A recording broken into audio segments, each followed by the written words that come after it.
working as assistant professor in Smriti College of Pharmaceutical Education, Indore. The topic which is going on is Drug and Cosmetic Act 1940 and its rules 1945. Let's continue with the next topic after the schedules to the rules.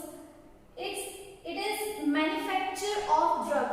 How the drugs are manufactured following the rules and regulations and all the mentioned schedules of Drug and Cosmetic Act. Firstly, we will see what is manufacturing. जो manufacturing की definition है वो क्या है according to DNC? Any process or a part of process. कोई भी एक process या उस process का कोई एक part या भाग for making, altering, ornamenting, finishing, packaging, its labeling of any drug or cosmetic product.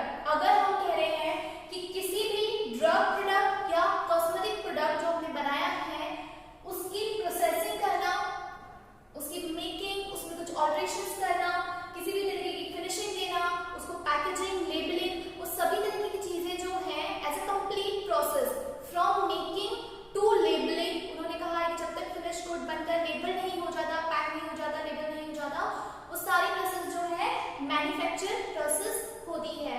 तो हमने देखा कि मैन्युफैक्चरिंग ऑफ ड्रग में सबसे पहली थी डेफिनेशन. अब हम देखते हैं कि क्या उसकी कुछ फ्रेगमेंटेशंस हैं जिसके अंदर जो है हम कुछ टॉपिक्स ऐसे पढ़ेंगे जिनमें हम ऐसे डिवाइड करेंगे कि सबसे पहले अगर कुछ शेड्यूल वाइज है तो उसमें जो है क्या डिफरेंस देखने को हमें मिला. तो पहला टॉपिक हम देखेंगे इसमें manufacture of drugs specified in schedule C, C1 and schedule X. आप जानते हैं schedule C and C1 are related to biological products and special products and schedule X are for abusive drugs, psychotropic drugs. तो हम ये सारे जो detailing है वो इस शेड्यूल में पढ़ेंगे. The next is manufacture of drugs other than schedule C, C1 and schedule X. मतलब कि इन ड्रग के अलावा जो दूसरी शेड्यूल्स हैं उनमें जो है मैन्युफैक्चरिंग की क्या क्राइटेरिया है वो देखेंगे. Then manufacturing of drugs for examination, test और एनालिसिस पर्पस. टेस्ट एनालिसिस या फिर एग्जामिनेशन के लिए, मतलब कि ये एक चेकिंग पॉइंट है कि किस तरीके की आपकी मैन्युफैक्चरिंग होती है, कहाँ पर आपको जो है सैंपलिंग करने की जरूरत है और वहां से जो है आपको मैन्युफैक्चरिंग की कुछ लॉस है वो पता चल जाएंगे. ऐसी कुछ चीजें हम देखेंगे इस पॉइंट में. The next is manufacture of new drug. यहाँ पर देखेंगे न्यू ड्रग सब्सटेंस, कोई न्यू बॉडी को यूज करके जो हम प्रोडक्ट बनाते हैं, क्या रूल्स जो है वो इस नई कैटेगरी के लिए बताए जाते हैं. Then what is loan license. हम सबसे पहले देखेंगे कि लोन लाइसेंस क्या होता है और लोन लाइसेंस के तहत मैन्युफैक्चरिंग जो होती है किसी प्लांट में वो कैसे होती है, क्या क्या उसकी रिक्वायरमेंट है, क्या क्या इंपॉर्टेंट जो पेपर वर्क होते हैं जो आपके एंड ओरिजिनल मैन्युफैक्चरर के बीच साइन होते हैं, वो सारी चीजें हम देखेंगे लोन लाइसेंस में. And then is repacking license. ये रीपैकिंग लाइसेंस क्या होता है और इसमें किस तरीके से मैन्युफैक्चरिंग का जो पार्ट है वो प्ले होता है, ये सारे पैरामीटर्स अभी हम वन बाय वन करके समझते हैं.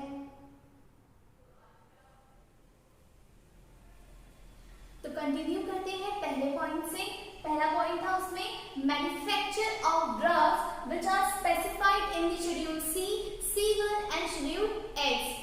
We have already know that schedule C and C1 are biological products and some special products, and schedule X is for habit forming drugs और narcotics और psychotropic substances. ये सब चीजें जो हैं schedule X में आती हैं. तो सबसे पहले देखेंगे कि इसके लिए जो स्पेसिफिकेशन है वो किस तरीके का है. तो a license is necessary for manufacture of schedule C, C1 and schedule X. सबसे पहले लाइसेंसिंग की जरूरत है मैन्युफैक्चरिंग के लिए अकॉर्डिंगली कि आप किस कैटेगरी या किस शेड्यूल का प्रोडक्ट बना रहे हैं, आपको उस पर्टिकुलर लाइसेंस के लिए अप्लाई करना होता है. Then it can be obtained from the licensing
नहीं कर सकते।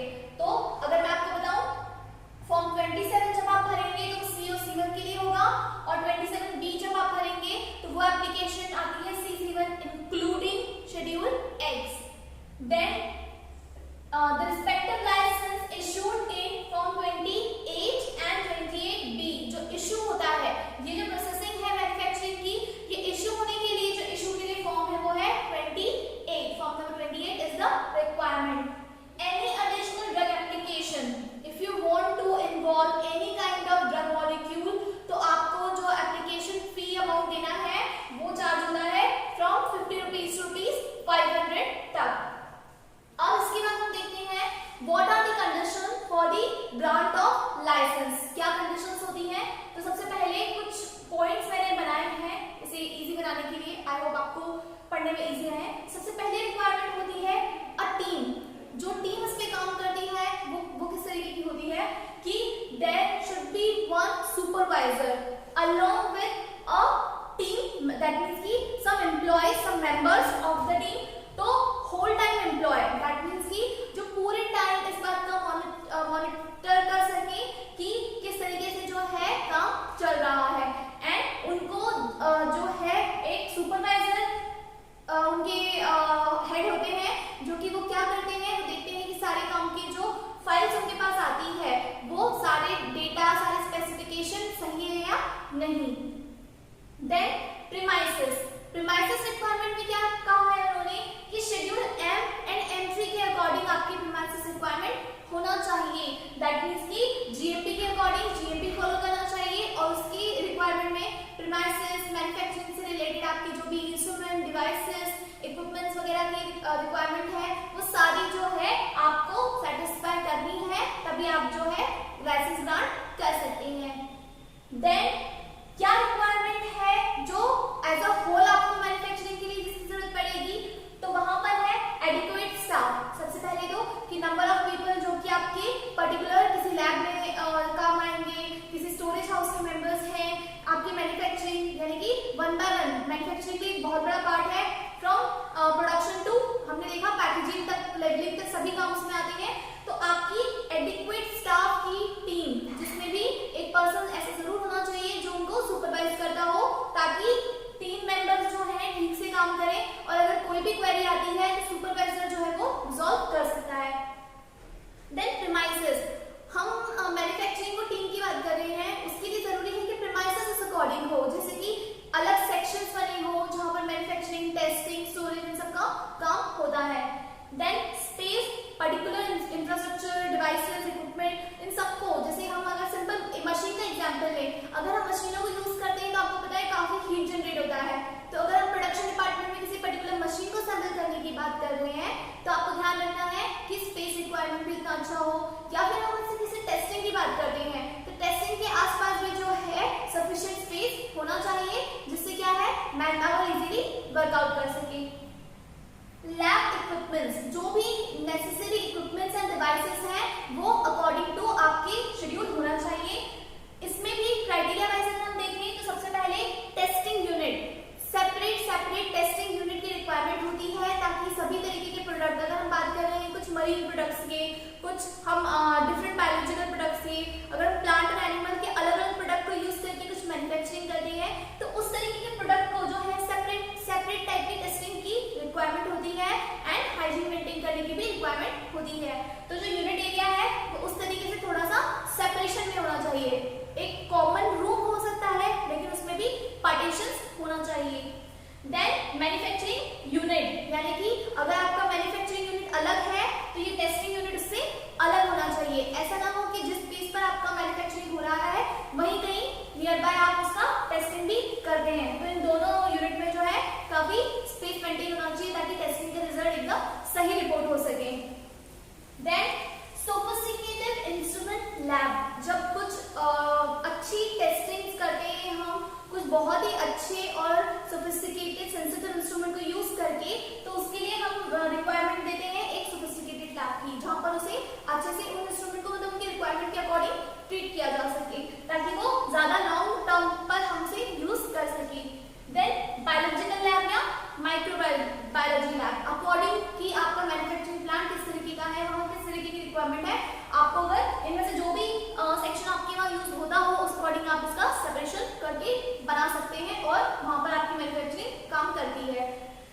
देन स्टोरेज, वेरी इंपॉर्टेंट, कि जब हम बल्क प्रोडक्ट लेकर आते हैं तब हमारे पास सिर्फ एक बल्क होता है, उससे सही तरीके से स्टोर करना, सही तरीके से वेल लेबल रखना ताकि हम उसकी एक्सपायरी जान सकें, कितने टाइम तक उस प्रोडक्ट को हम यूज कर सकते हैं, किस तरीके का उसका स्पेसिफिकेशन है, वो सारा मेंशन करना, वो सारे होते हैं स्टोरेज हाउस वालों की जिम्मेदारी। तो यहाँ पर स्टोरेज हाउस की सबसे पहले एक अच्छे स्टोरेज हाउस की रिक्वायरमेंट एंड देन फिर स्टोरेज हाउस के स्टाफ मेंबर्स की रिक्वायरमेंट जो कि बहुत इंपॉर्टेंट है। Storage of drugs and bulk product with finish product, जो भी प्रोडक्ट है चाहे वो आपका बल्क प्रोडक्ट हो, आपका ड्रग प्रोडक्ट हो, मेन एपीआईज हो या फिर आपके फिनिश गुड्स हैं, किस तरीके के फिनिश गुड्स हैं। अगेन हमने कहा कि अगर कुछ अलग अलग डेरिवेटिव्स के हैं वो तो उन्हें अलग अलग स्टोरेज कंडीशंस और अलग अलग रिक्वायरमेंट भी होती है। इवन टेम्परेचर, ह्यूमिडिटी वगैरह से प्रोटेक्ट करने के लिए भी इनकी स्टोरेज कंडीशंस काफी डिमांडेड होती है। तो आपको आपके मैन्युफैक्चरिंग प्लांट और जिस तरीके का प्रोडक्ट आप डिजाइन करते हैं या बनाते हैं प्लांट में, उसके अकॉर्डिंग ये सारे स्पेसिफिकेशन देने होते हैं, तब जाकर आपका जो है लाइसेंस ग्रांट हो पाता है। देन है स्टेबिलिटी रिक्वायरमेंट, कि प्रोडक्ट आप चाहे बल्क में स्टोर करना चाहे फिनिश गुड के फॉर्म में, लेकिन उसका स्टेबिलिटी क्राइटेरिया किस तरीके का है। So the stability of the drug and drug products monitoring on the label along with the expiry date. अगर हम बल्क प्रोडक्ट की बात कर रहे हैं या फिर हम फिनिश गुड की बात कर रहे हैं, हम अगर स्टेबिलिटी टेस्टिंग ऑलरेडी कर चुके हैं और अगर हमें पता है कि फ्रीक्वेंटली हम जो उस पे स्टेबिलिटी क्राइटेरिया फिट करते हैं तो उसमें कितना एक्सपायरी डेट एक्सपेक्टेड है, तो वो सारी लेबलिंग रिक्वायरमेंट हमें फुलफिल करके रखनी पड़ती है। जो भी इंपॉर्टेंट इंफॉर्मेशन है रिगार्डिंग कि इतने टाइम में प्रोडक्ट के बाद इसको रीटेस्ट करना है या फिर ये स्पेसिफिकेशन वापस करके इसको चेंज करना है, वो सारी आप एक्स्ट्रा इंफॉर्मेशन में भी मेंशन कर सकते हैं।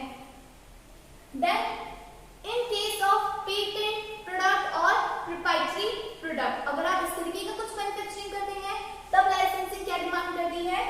इन case of manufacturing of patent drug और proprietary product, justification and evidence to licensing, सबसे पहला क्राइटेरिया आता है कि आपको कुछ लाइसेंसिंग करने के लिए जस्टिफिकेशन देनी है कि how the patent came into action, कि आप किस तरीके का प्रोडक्ट है जो आपने पेटेंट करवाया है और वो किस तरीके से आपके जो मैन्युफैक्चरिंग आपका डिजाइन है, आपका फॉर्मूला है, उसमें किस तरीके से वो एक्शन में आने वाला है। प्रोप्राइटरी प्रोडक्ट्स में भी वही है कि आपका फॉर्मूला डिजाइन जब होता है तो वो अप्रूवल के लिए जाता है, तभी आपको बताना है कि हाउ की जो आपका प्रोडक्ट है या जो आपका फॉर्मूला है वो पेटेंटेड है या प्रोप्राइटरी है।